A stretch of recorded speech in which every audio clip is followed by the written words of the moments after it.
na ang kopya nito. Bilang ganda. Salamat po sa inyo. Para sa mga yan ang ginawa sa Lubos ang pasasalamat sa Senegal sa hindi niya kilalang tao na nagbigay ng banal na kopya sa kanya. Miyamang Bayan niyo ang buod ng nobelang Noli ni Tangere, nagsimula sa salo-salo, tangan at kapitan siya.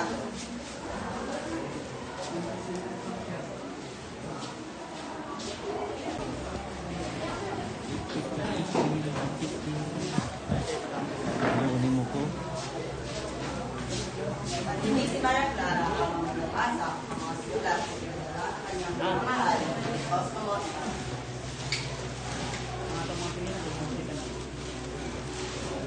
Hi. Papa, parang masaya ang gandang lugar. Anak ko, hindi ka ba nagsasawa sa mga sulat na pinapadala nila sa gusto mo? Oo nga. Hindi ko, Papa. Para sa akin ay, ang kanyang mga sulat ay parang tinapay. Tinutuloy kami puso sa dalawa. Ngunit, kailan ko siya babalik? Anak ko, huwag ka sana magbibigla sa akin sa sarili. Ano po yan, Papa? Kristos ko mo, babalik ka sa Pilipinas. Ha? Ito doon ka, Talaga? pwede siyang gusto. Ama, pulutin mo ako. Sampal-sampalin mo rin ako para hindi ko sa manipis ng panaginip. Hindi ka nananaginip. Aray! Totoo nga!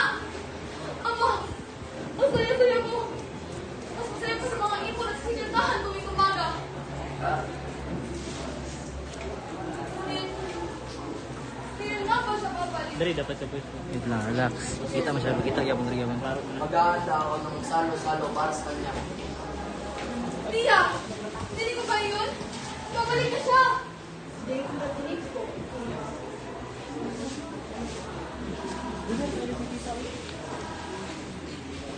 Bakit parang malungkot ka, anak? Wala pa ito ako. Kailan ko parang pagsintay ko sa kanila. Si pitong araw ay dito ka lang. Ngayon pa. Talagang gusto na ako, Papa. Excited ako para sa iyo, anak.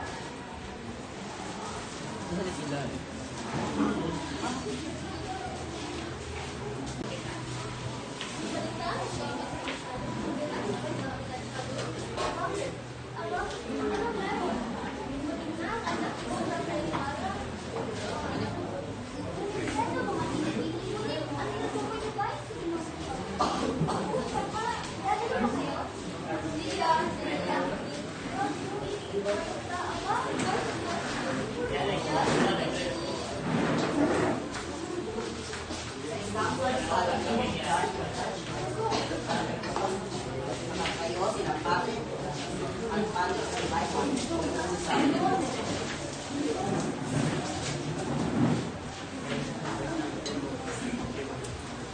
Lambong na paglilingkod sa San Diego. Walang modo, makasalan at hindi marunong magbasa. Eretante. Hindi pa rin nasa bahay ng isang Aba, ano naman ngayon? Totoo naman talaga, namang-mamang sila. Maya pa ay darating si Santiago at Cristo. Magandang araw sa inyo.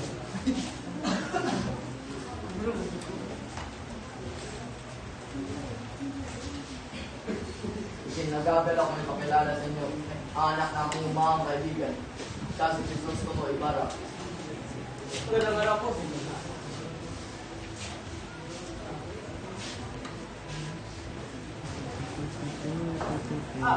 Padre Damaso.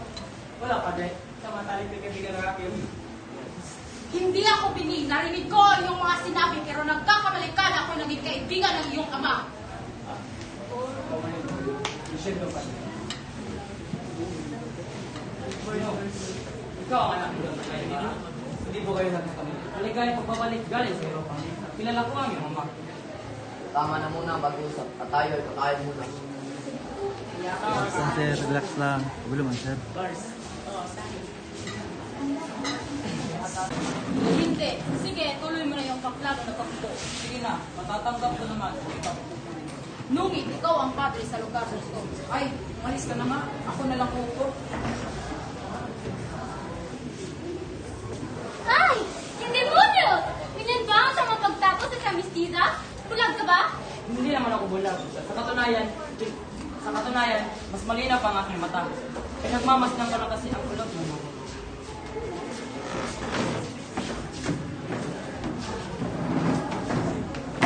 Ay sila ay nakaupo na. Kailan ka ba pumunta sa araw? Ilang taon kong nakakaraan. Nakalimutan mo na siguro ako sa ating bansa at ibon. Sa totoo lang, lagi ko iniisip ang Pilipinas. Ako ang yata ng tingin ng bansa nito. Matagal na ko hindi nakatanggap ng mga patay. Niyan, pagkamatay ni Ama, hindi ko alam. Ano naman ang pinakamagandang lugar na nakikita mo? Pinag-aralan ko ang bawat bansa nito. At nalaman ko, pero kaparehang din civilization dito sa atin. Disparates, iyan lamang yung nalalaman. Sinayang mo lang yung pera sa pagbukas ng walang kwentang lugar. Lucien, mauna muna ako. Tagal natin ko lahat, malamit ako, malamit ako. Hindi ako papayag. Malapit nang dumating si Maria Clara. Pagsabi lang po sa kanya na puntahan siya bukas. Nakita niyo ba yun? Nakita niyo ba kung anong kapastusan ang ginawa niya? Kung hawak ko lamang ang gobyerno, ipapabawal ko ang pagpunta sa Europa. At wala man yan, bakit ako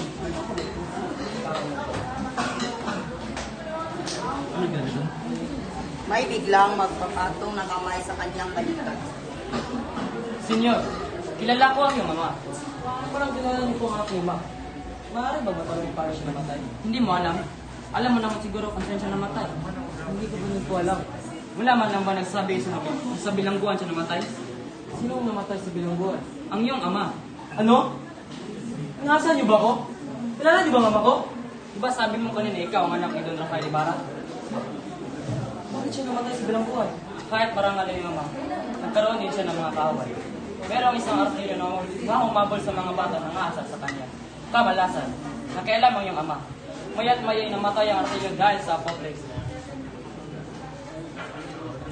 Napagbintangan siya ng kanyang mga kaaway dahil sa at sa kasamaang palad, hindi siya at sa bilangguan siya namatay. Bakit ngayon ito nalaman? Okay, kiramay ako. Okay, Ton. Uy, mata. Hindi ka sa vlog. Batihan mo yung mata mo. Ikaw, makalimutan ko. Wala akong kapangyarihan na makalimutan ka. Ikaw lang ang ko. Sadya ko namang nasa aking isipan, hindi lumalis. Nalala ko noong mga away natin. Noong mga araw na naglalagay ako ng pulgahen na bulaklak sa iyong ulo. Nagalit ka sa akin noon.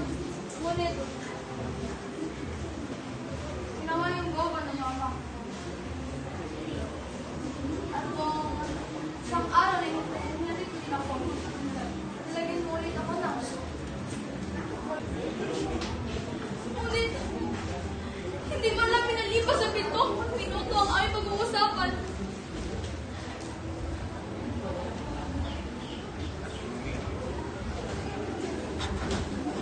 Maria Clara, umiyak ka ba?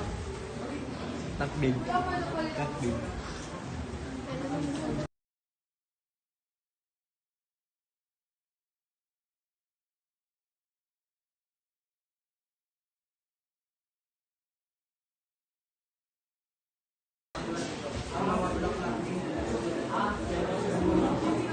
Bakit? Kaya ba kita mo siguro sa amin? Ano? Ano sinabi mo? Oo, bali mo. Isdap, ka. Kinuha mo yun?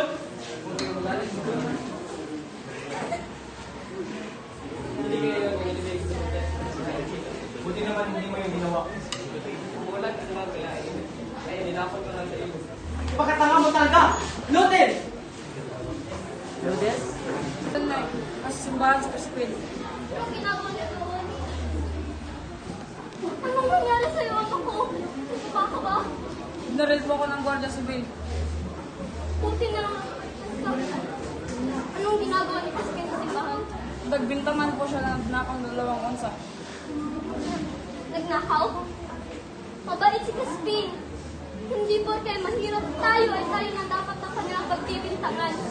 Nay, paano kaya kung masama niyo yung anak ni Don Rafael Ibarra para matulungan tayo?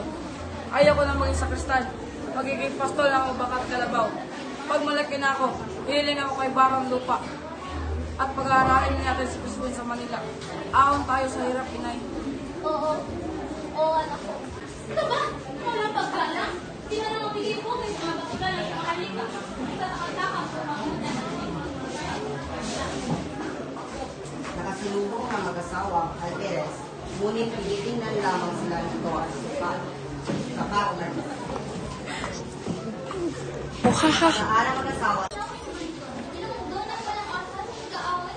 Kapila ng lumang panagignan ng Alvarez. Para sabihin ko sa inyo, Doña Alteresa, hindi ako labanderang tulad mo. Sa sobrang sopistikada kong tao, wala nakapasok na Alteresa sa bahay. Hindi, nakikita lamang kami sa kasuhan. Aba, excellent face mask, senyor. Hindi nga nakakapasok ang mga Alvarez, kundi ang pinakdyod tulad ng iyong asawa. Ha? Talagang ginagalit mo ko, ha? Baba ka rito, naggalang! Manahin niyo ako! Labandera ka lang naman, wala nabigat mong asawa! Isama niyo ako! Gusto mo ng gulo? Pagbibigyan kita, senyor.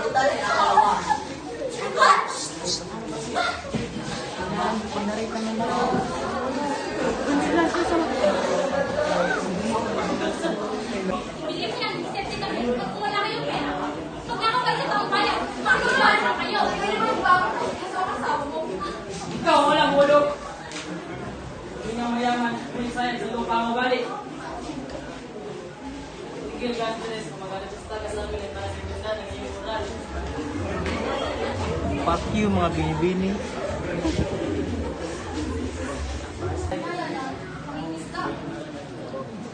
Sino nga ba ang kaya ko dito? Maganda ka ba? Tignan ka? Wala ba sa kanya ba yan?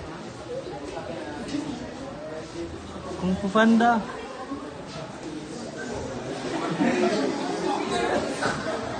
Kung Fu Fighting.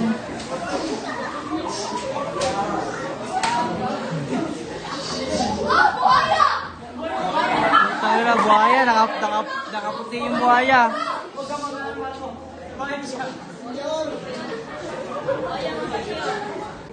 Pero kalahati pa lang ang utang ko na bayaran sa iyo. Kaya huwag kang magpapasalamat sa akin. May papagawa ko sa iyo. Sabihin mo, Elias. Huwag mong sasabihin sa iba ang mga babalang sinabi ko. Huwag kang mag-alala. Hindi ko sabihin. Hindi ko iniisip ang sarili ko. Ikaw, Senyor Ibarra, ang iniisip ko.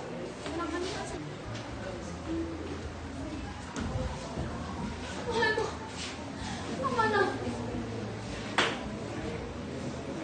Dahil sa nangyari ko sa palitan nila para sa magdamas ko, hindi na tumulo sa pagkakalimutan para lang. Nga nga. Nga nga. Kaibigan ko sa Espanya. Elias, nakagulo na ang iyong buhay dahil sa aking pamilya. Paano mo ito ginawa sa akin? Senyor Ibarra, nandito tayo noong nakaraang taon at nandito pa rin tayo sa ilalim ng pareho. Ngunit, ngayon ko lang narinig yung sinabi mo. Pang-zoom ko nilang naw nga. Gusto ko pakasalan mo ang kaibigan ng aking bayan na pamangkin, Don Gregorio de España na si Alfonso Linares. Pwede baso! Bakit? Nagarte ka? Napakaswerte mo na nga dahil pumayag ka pamangkin ko pakasalin sa mga katulad mo na hindi mo na nakikita ng aking ganda. Zoom Senyor ilaw. Victorina! Huwag mo tatangin si Linares kung ayaw mo magkaroon ng blog. Maria Clara, Iha, gusto mo pakasalan mo si Linares. Ang ilang padre to, Gusto na nakikialam ibigay eh. yung lahat!